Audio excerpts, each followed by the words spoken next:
Hey, welcome back to Story Bag. Hope everything's good with you. Today, I've got something super interesting to share from Chapter 2 of Rich Dad, Poor Dad by Robert Kiyosaki. To enhance your understanding, we've divided our summary into several sections that clearly explain the chapter, keeping things engaging, with a final thought at the end. So, let's get into it. You know, it's one of those books where every chapter hits you with a new way of thinking about money, and this chapter's all about financial education, like why it's so important and how it shapes the way we think about wealth. The main idea, why financial education changes the game. Okay, let me ask you this. Have you ever noticed how some people, even with good jobs, still seem to struggle with money? Kiyosaki says it's not just about earning more cash, it's actually about knowing what to do with it. This chapter dives into how understanding money, what he calls financial education, is the key to making money work for you. He talks about this gap in traditional education, where schools teach us a lot of stuff, but very little about managing money. And according to Kiyosaki, without this financial know-how, even a great salary can leave you stressed and strapped for cash. It's a whole different mindset, one that can literally change your future. Rich Dad's lesson on assets versus liabilities. Now, here's where it gets interesting. Rich Dad starts teaching Kiyosaki about assets and liabilities, and it's a game changer.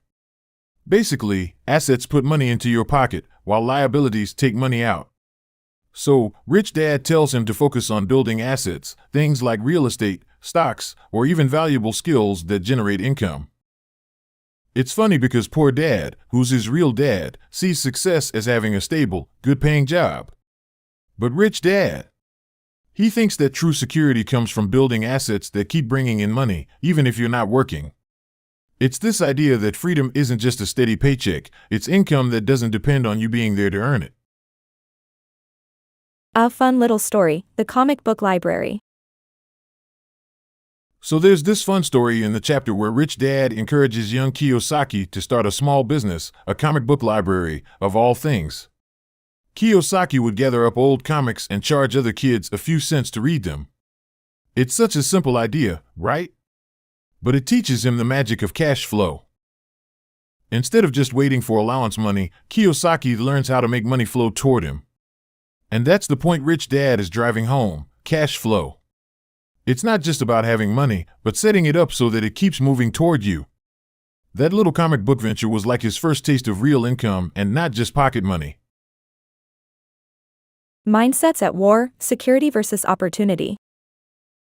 So, here's the thing. Kiyosaki noticed that his two dads had completely different mindsets. His poor dad was all about safety and security, working hard, saving every bit he could, and focusing on keeping his job secure. He'd say stuff like, "I can't afford that," or "money doesn't grow on trees."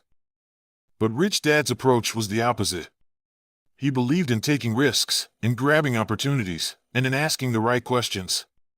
Instead of saying, "I can't afford it," he'd ask, "How can I afford it?" It's all about the mindset. Rich Dad opened Kiyosaki's eyes to possibility. He saw every no as a challenge, every risk as a stepping stone. Investing in yourself, financial education for the win. Next, another big idea from this chapter is investing in yourself, and it's something Rich Dad emphasized over and over. Kiyosaki learned that building wealth isn't about flashy courses or spending loads on seminars, it's about constantly learning. Whether it's reading books, taking an online course, or learning from people who've been there, he says it's essential to keep learning about money. And get this, Rich Dad told him that if you want to grow financially, focus on your knowledge, not on just chasing more income. He's all about building a strong foundation. Assets, liabilities, cash flow, learning these concepts early sets you up to make choices that actually get you closer to financial independence. Takeaway, focus on real assets, not liabilities. Next, so, the main thing this chapter is saying? Start paying attention to what's really an asset and what's just a liability. Like, people might say their house or car is an asset, but in Kiyosaki's view, those can often be liabilities.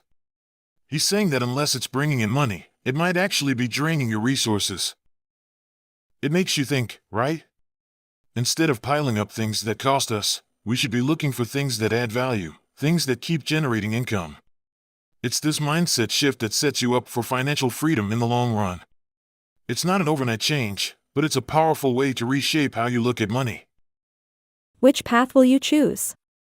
Next, to wrap up Chapter 2, Kiyosaki's point is that financial education is essential to breaking out of the paycheck-to-paycheck cycle. It's not just about working harder, but working smarter, keeping what you earn and making it grow.